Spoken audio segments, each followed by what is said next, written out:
By the way, thanks for everybody for coming out tonight. It's a Saturday, so everybody's got things to do, and this is really full, so I really appreciate that.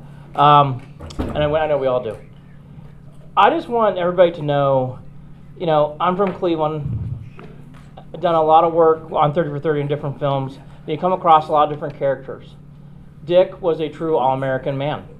He liked to go have a beer after the game. He liked to go hang out with people and talk to people. When he was older in life, he didn't go to LA or Atlanta. He went back to Wampum because he just liked the simple life. And unfortunately, your dad, Dick, went through a lot of grief that he was not deserving of at all. Whether it was in Little Rock, which we didn't play here today, or in Philadelphia, for people who don't know, when he got to Philly in '64. We talk about this in the film. Major race riots were going on in the city. And the Phillies were one of the last teams to integrate. So Claire Smith and others talk about how he really fought against integration there too, even though Philly was in the north. So he had to overcome a lot of things that were out of his control.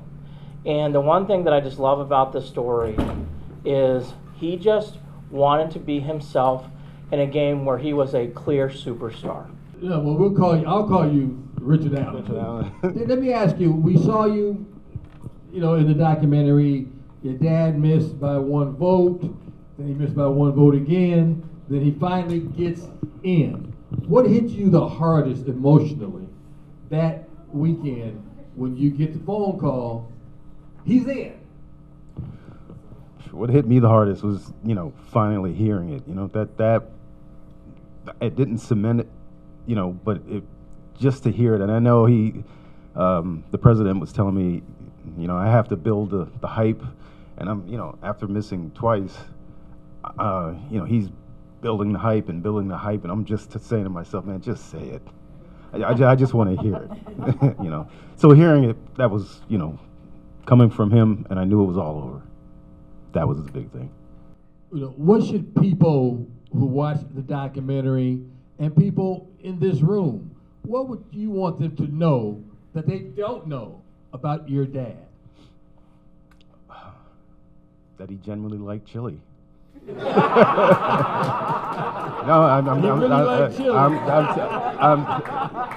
I'm serious.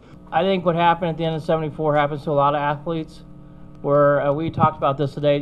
There's a lot of stuff we did today that hasn't been shown yet, and one of the things we talk about that's going to be in there is I think Dick just kind of had a little burnout, and that typically happens. And honestly, and Doobie, maybe you'll comment on this. I think that didn't really hurt. I actually do think this. I think it's just a unfortunate amount of events that happened in Philly. If you really read the articles back in '65, '66, Larry Merchant and some of those guys were pretty tough.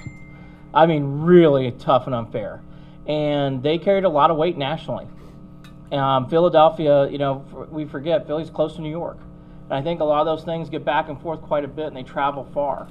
So the Chicago press, to be honest with you, I thought was very fair with Dick. I thought it was very fair with him. And actually, I could feel some sympathy at times, even when Dick wasn't doing great. They had sympathy for him. That was not the case in Philly. I think, unfortunately, Philly had a lot to do with it, to be honest.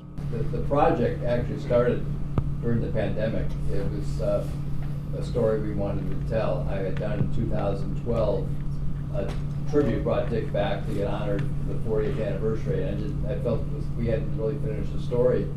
And I thought it was even more important to me. I was a West Suburban kid, and I want to acknowledge my high school classmate there, Larry Krupp, who was our class president. And we grew up in a very privileged West Suburban atmosphere. And to going to Comiskey Park before, when it was empty, was sad that we're going to leave, and, your beloved team. It was a time of transformation in Chicago. That's what we had in the title. And so much was going on. And, we obviously had a young superstar in my making, Nancy, that brought joy, entertainment to Comiskey Park. We had a cast and crew of young players. You obviously got to see Goose Gossage, who was just a couple years older than me when he started in '72.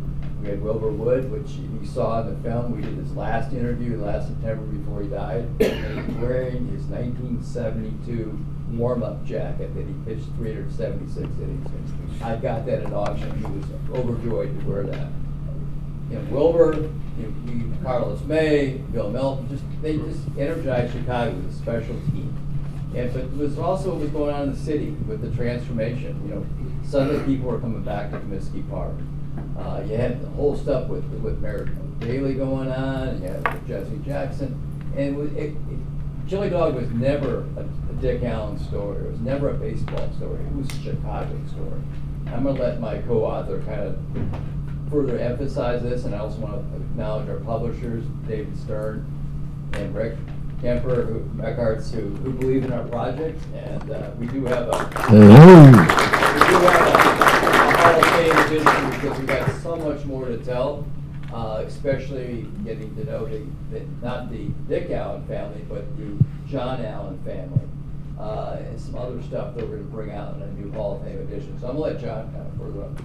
Okay. Oh, so John, but this is news. I didn't know. We're going to have another edition to the Chili Dog book, revised Hall of Fame edition. Okay. So let's talk about that. Yeah. So it's basically what happened after Dick's passing in 2020, but with the drama that you saw in the film of what happened in Orlando with him falling short by a vote and then finally succeeding in Dallas in the winter meetings in 2024. So it'll look into detail at that and the things that Doobie and Heather faced during that time and Dick's family. And we'll also look at, as Doc mentioned, David Fletcher mentioned, some of the other characters like the Allen family, John Allen, who owned the White Sox in the 70s during the time Dick was there, and who, surprisingly, the family retained minority ownership until very, very recently. Not known, not reported in the press, but Ishbia bought the Allen shares a few months ago. So we'll visit with Ryan Allen, the grandson of John Allen, to talk about that. And we'll look at what happened in Cooperstown last July. It was a very emotional 4-day event that Doobie was a part of, and Willa. So we'll tell the story of what happened to Dick and his family after his. And John, you grew up in Chicago, White Sox fan like me. You saw Allen in '72. Then you got a chance to meet him in 2012. What was that like when you finally got a chance to meet him, and did that help with the documentary? You writing the documentary after you had a chance to meet Dick Allen? Well, the thing that struck me about Dick, and Doobie talks a lot about his father and how personable he was. In the media, you got the impression that he was, aloof. But the fact is that he was, a shy man, but he was also a very funny man. And that's the thing that I really remember about Dick, is his great sense of humor. And also the fact that, he was, for somebody who swung a 42-ounce bat, I think that's what he swung. He was a very normal-looking human being. He was probably 5'9", 5'10", but he had these huge hands, so you could see that he, had huge hands and impressive wrists, so you could see where the power came from. But just the fact that he was so personal and such a nice, modest but very funny man. Hey, Andy, is there a moment in this film that really captures who Dick Allen really was? I think there's going to be some moments in the last episode. And even though he's not here with us, I think people will feel him when he finally gets in. And I actually think it's hard to say there's one moment, but the episode, we're finished with 1, 2, and 3 right now. We're finishing up 3. We're working on 4, as you guys see. I think I think Little Rock's going to really touch people. I think people are going to be really blown away by what he went through. Because when we all went down there and we all walked through the Little Rock High School, the Bates Museum, we were just talking about that today, and all different stuff, you can just feel what he went through.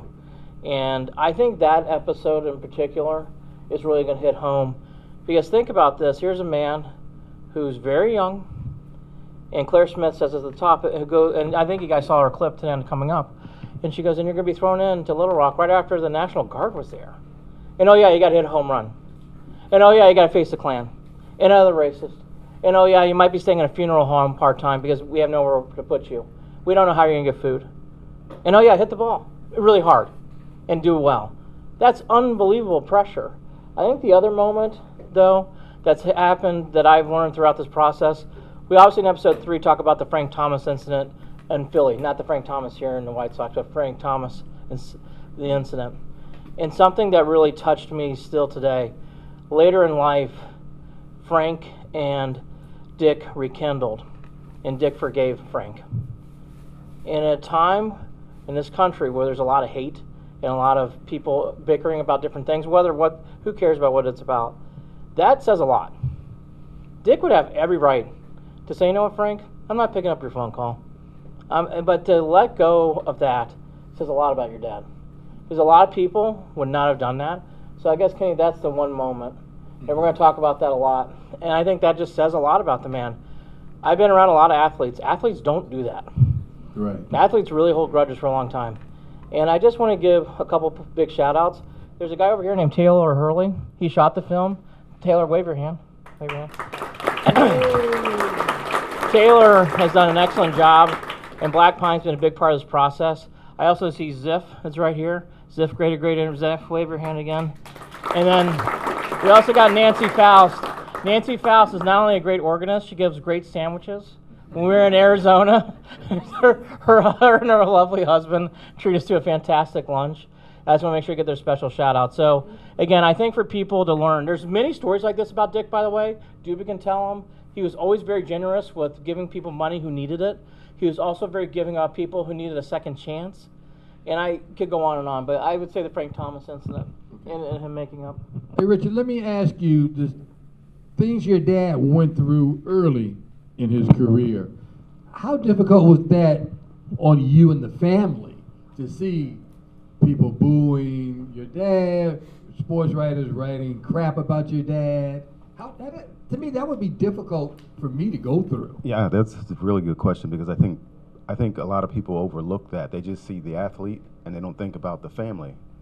And I mean, it's sort of like before I was born. So when he was in Little Rock, my mother went to visit him in Little Rock, and her story was, get everything that you need and sit right there to where I can see you. Okay, because no one thinks about, because he was wondering, like, is someone going to do something to her? Well, it was the same when we got to Philly after that incident. At home, he wasn't there, and the rock goes through the window. Or here's a simple one: before they had the players' parking lot, where they could just run up to you and ask for autographs, and we're trying to work our way to the car, and as we were getting in, my sister got in, my brother got in, the door closed right in front of me, and the car took off. So things like that. You don't think of the family having an effect on the family, but it really did. Mm-hmm. I mean, like he said, he didn't know that some of the things he said during batting practice and not taking BP. I guess this would be in Philly. Is like he didn't know who was looking at him. He said there could be somebody in the stands. Wow. So yeah. Hey, is there one story? We're gonna get some question and answers too. Richard, is there a story about maybe your dad told you about his bond with a favorite player, teammate of his? About a favorite teammate? Yeah, of his. Yeah. Oh man, you come up with some good questions. I'm trying to think. I think I know one, but I want to see what you're gonna say. Well, he had Tony Taylor was a really good friend of his. They remained close friends. I know with the White Sox, Pat Kelly, they used to, they were right next to each other. Their lockers were right next to each other. Carlos May. Yeah, see? Carlos always talks about your dad. Every time I talk to Carlos, yeah, it's Dick Allen. Yeah. And before we go to the question and answer, I want you to complete this sentence. If it's not 15, I ain't coming. I ain't playing. Oh, I'm not playing. That's right. Yeah, that was me. Whenever I played a sport, so back in my day, I could run really fast, a pretty good athlete. So I always had to have number 15. And if 15 wasn't available, I told him, well, I'm not playing. Either I'm 15 because of Dick Allen, or I'm not going to play. Even in a track meet, when they give you the bib number, you have no say-so. I would tell the people, before I'd line up, my bib had to be 15. So if you got to get a sheet of paper, write 15 and pin it on me, then I'm going. If it ain't 15, I'm not playing. I'm not playing. Right. So again, thank you guys all for coming. We so appreciate you coming down and sharing this experience with us, and we look forward to sharing the full docuseries with you sometime in the near future. So thank you again, and give yourselves a big round of applause.